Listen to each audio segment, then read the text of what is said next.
മമ്മൂക്ക എന്ന് പറയുന്ന മനുഷ്യൻ ഒരു ഇതിഹാസമാണെന്നൊക്കെ പറഞ്ഞുകൊണ്ട് ഒരുപാട് കമൻറ്റുകൾ ഞാൻ കണ്ടു. അപ്പോൾ അങ്ങനെ ഞാനും ആ വീഡിയോ കാണാനിടയുണ്ടായി. ആ വീഡിയോ കണ്ടപ്പോഴാണ് എനിക്ക് മനസ്സിലായത്, അല്ലെങ്കിൽ ഞാൻ മനസ്സിലാക്കിയത്, മമ്മൂക്ക എന്ന് പറയുന്നൊരു മനുഷ്യനെ പറ്റി നമ്മൾ അറിഞ്ഞതിനേക്കാൾ അപ്പുറം ഒരുപാട് കാര്യങ്ങൾ ഇനിയും അറിയാനുണ്ട്. അല്ലെങ്കിൽ നമ്മളൊക്കെ ചിന്തിക്കുന്ന കാര്യങ്ങളൊക്കെ തന്നെയാണല്ലോ മമ്മൂക്കയുടെ കൂടെയുള്ള ആളുകളും ചിന്തിക്കുന്നതെന്നൊക്കെ എനിക്ക് തോന്നിപ്പോയി. നമുക്കറിയാം മമ്മൂക്ക എന്ന് പറയുന്നൊരു മനുഷ്യൻ, ഒരു യുഗപുരുഷൻ, അല്ലെങ്കിൽ ഒരു ആണത്തമുള്ള ഒറ്റ തന്തയ്ക്ക് പിറന്നവനെന്നൊക്കെ നമുക്ക് പറയാൻ പറ്റുന്നൊരു മനുഷ്യനാണ്. അദ്ദേഹത്തിൻ്റെ ഓരോ കഥാപാത്രങ്ങളും അദ്ദേഹം സിനിമയ്ക്ക് വേണ്ടി തന്നെ തൻ്റെ ജീവിതം മുഴുവനായിട്ട് ഒഴിഞ്ഞു വെക്കുന്ന കാര്യങ്ങളും ഒക്കെ നമുക്കറിയാം.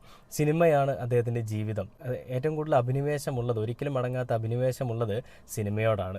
അപ്പോൾ അങ്ങനെ ഒരു മനുഷ്യൻ ഏത് സിനിമ കിട്ടിയാലും ചുമ്മാ പോയെങ്കിൽ ചെയ്തു വെക്കുകയൊന്നുമില്ല. ആൾക്ക് ഓക്കെ ആണെന്ന് തോന്നുന്ന, ആൾക്ക് പ്രതിഫലിപ്പിക്കാൻ പറ്റുന്ന, ആളുടെ ഉള്ളിലുള്ള അഭിനയ ശൈലിയെ ആൾക്ക് പ്രതിഫലിപ്പിക്കാൻ പറ്റുന്ന സിനിമകൾ മാത്രമേ അദ്ദേഹം ചെയ്യാറുള്ളൂ. പണത്തിന് വേണ്ടിയിട്ടല്ല അദ്ദേഹം സിനിമ ചെയ്യുന്നത്. അദ്ദേഹത്തിൻ്റെ ഉള്ളിലുള്ള ആ ഒരു ചാത്തനെ അങ്ങ് അടക്കാൻ വേണ്ടിയിട്ടാണ്, അല്ലെങ്കിൽ അദ്ദേഹത്തിൻ്റെ ഉള്ളിലുള്ള ആ ഒരു അഭിനിവേശത്തിനെ അടക്കാൻ